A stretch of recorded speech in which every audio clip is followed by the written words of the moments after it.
In a recent review by IGN, it was confirmed that the new Armored Core game would shockingly be an Armored Core game. But I'm here to tell you that the FromSoft formula extends further than Demon's Souls. And to do that, I'm choosing to review the original Armored Core from 1997. Let's figure out what it means to be a Raven and how the FromSoftware we know and love is still very recognizable in a time before Miyazaki, 20 years back.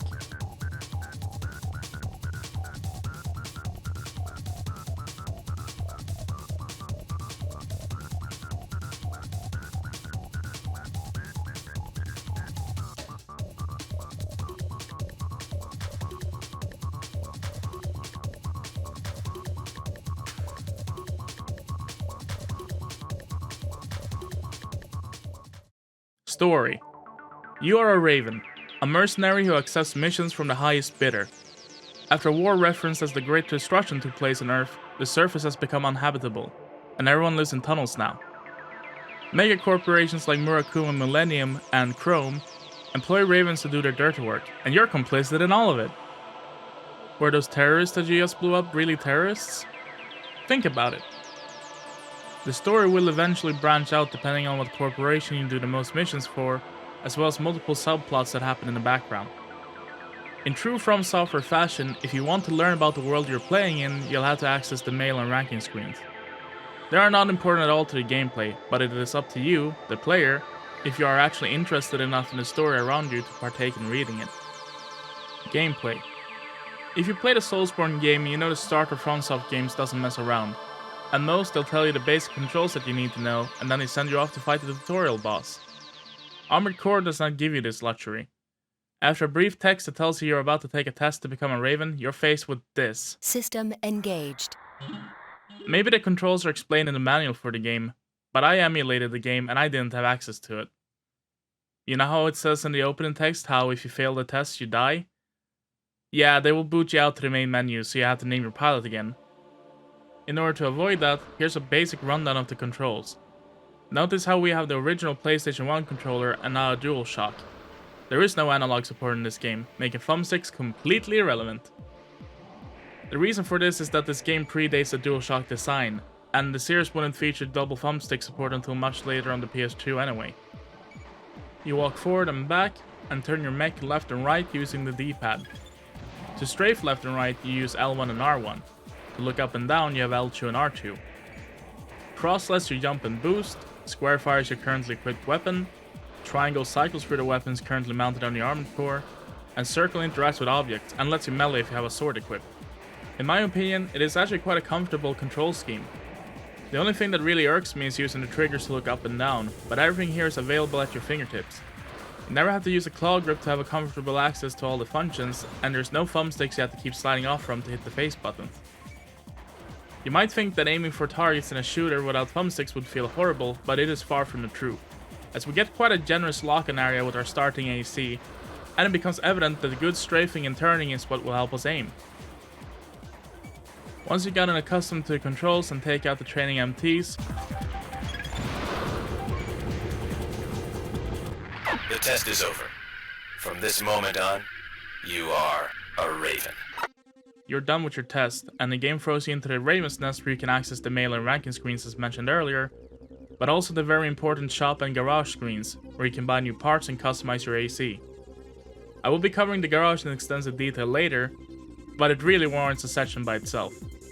The game will assign you missions for the mission screen, where they give you the details on your objective and what area you will be operating in, as well as your employer and how big your paycheck will be. The missions are varied, with your more basic ones requiring you to kill everything or guard this area, to more complicated ones like dive through these tunnels full of corrosive gas and set explosives. Taking note of the mission objective is very important for how you're going to deal with it. Some missions will let you walk in and blast everything, but in some you just won't have the ammo to do so. In some missions it will be far more lucrative to dash through it like a madman, only killing what you absolutely have to. Which brings me to my next point. When you complete a mission, you have to pay for your AC's repairs and ammo costs. Income and expense report, 14,000, expense ammunition 3,000, AC repair 5,000. What the fuck? I gotta take it out of my mission pay? For ammo and my health? What the fuck? Okay. So while it is true that the game is a fast-paced third-person mecha shooter with some light melee elements, there will be a lot of strategy involved in what type of AC you bring, along with its arsenal. And if you want to optimize ammo costs, you want to stop firing the moment the enemy starts violently exploding. At that moment, He's dead, Jim. this along with the varied missions gives it some well-needed depth from being a mindless shooter. The game overall gives a fair challenge as long as you're willing to swap things up with your AC in order to optimize some encounters. For example, in some of the tunnel diving missions, I would heavily recommend either a shoulder-mounted radar or a new head that gives you automat functionality so you can more easily navigate.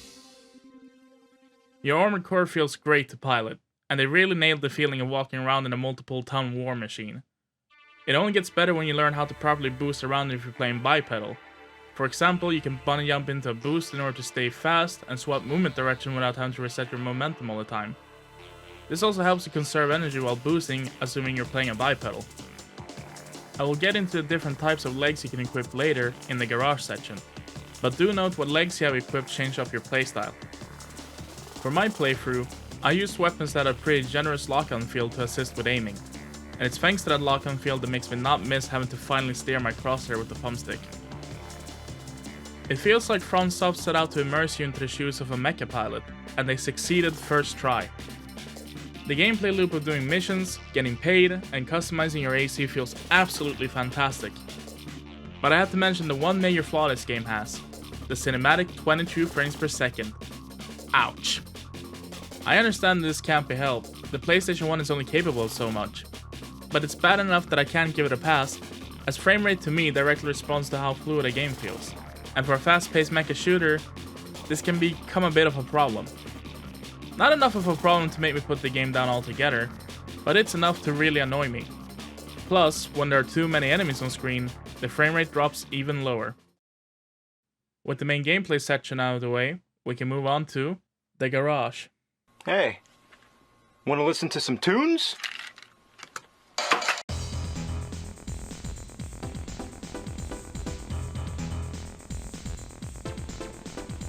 When it comes to customization of your armored core, there is surprisingly a lot to talk about, especially for a game that's over 20 years old. And the garage is probably where you will spend half your time playing this game. It is seriously that amazingly expansive. And if you like to build different characters in the later FromSoft games, you almost feel right at home here. Starting from top to bottom, your heads come equipped with different functions like radar and automap. Your core determine how many optional parts you can fit inside, more on that later. You have many different arms to choose from, some being more lightweight, some being more beefy, or you can forego them completely to replace them with full-on weaponry. And as mentioned earlier, legs, which is in my opinion the most important and defining aspect of your AC. Here you can pick from several humanoid bipedal types of legs, to quadruped spire-like legs, and full-on tank tread caterpillar designs. Legs are very important, and I'll also go into more detail about them after I've talked about weapon. All of these different parts also help determine how much damage you can take, what damage type you are more resistant to. I'm not gonna dive deep into every stat, there's a lot of them and there's a lot to talk about here already. To help provide your AC with energy output, aka the power needed to even equip parts, we also have the generator. It also provides the energy available to you when you're actually in the field. Think of the stamina system in Dark Souls. Don't get this confused with output. You can equip different boosters, which also affects mobility, and your FCS system, which affects your mecha's lock-on computer. We also have the aforementioned optional parts, which work like these additional little perks you can slot into your core. They can range from extra defenses, to more damage, to faster lock-ons, just to name a few. To equip your mech with weapons, we have 4 weapon slots. One in your right hand for ranged hand-mounted weapons, one in your left hand for laser swords, and one on each shoulder for shoulder-mounted weapons. Your legs will be the biggest determinator to how many weapons you can carry, but also how fast you can move. A bipedal design has great mobility, you can jump higher, your boosters will practically allow you to fly, but, in turn, you have less armor and its maximum weight limit is low, so you also have to take in mind what weapons you carry. Some weapons mounted on your shoulder will also require you to kneel down to use them. If we compare it to a tank tread design, you'll be more grounded as you will be more heavier, but your maximum weight limit is higher so you can carry bigger guns, and you have more armor and you can sustain more damage because of it. You can also move around with weapons that will force you to kneel with the bipedal design. The best thing about this game is that it never punishes you to experiment with different parts. You can sell your parts back for the same amount that you paid for them. So while all this looks very daunting to a newcomer, you are very free to experiment. If a mission didn't go as planned, there's no shame in reloading your save file, swap up your AZ parts, and try again. All of this comes together to bring a deep customization system, something that the series will only improve upon in later entries, and it's still very deep for a game from 1997. Again, you will spend a lot of your time here in the garage screen, tweaking your build and trying things out, and it all comes together to deeply enrich in the mecha fantasy the game already has on offer. Closing thoughts. Playing through Armored Core 1 made me realize that FromSoftware's core pillars of game development has stayed very similar throughout the years. They don't hold your hand, they don't feed you a story, you have to work for it to fully experience the game. But learning how to play the game and master it gives you an incredibly rewarding experience. And that brings me to the point I was trying to make at the start of this video. It doesn't matter that Armored Core 6 won't be a Souls-like. If you are a FromSoftware fan, there are so many core concepts that it will still feel very familiar to you. Armored Core 6 will be a FromSoftware game, and that's why you should be interested in it as a fan. If I were to give Armored Core a rating, I'd give it an 8.5 out of 10. It's an amazing game that appeals greatly to the mecha fantasy. From the garage to the missions, if you love to tinker and blow stuff up with your own customized war machine, this is the game for you. The only thing keeping me from giving it an even higher score is the frame rate. But if you give the game a try and stick to it, you'll find one of the most impressive early third-person mecha games out there. I've been your host, BlueberryPoot, and thank you so much for watching. I'd love to hear your thoughts in the comments below, and leave a like if you enjoyed this video.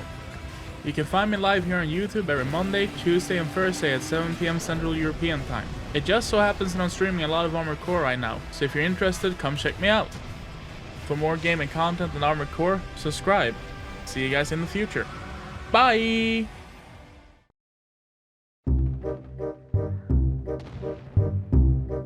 Enemy UAV overhead. Hardpoint relocated. Secure the target area. We've got them on the run. Keep the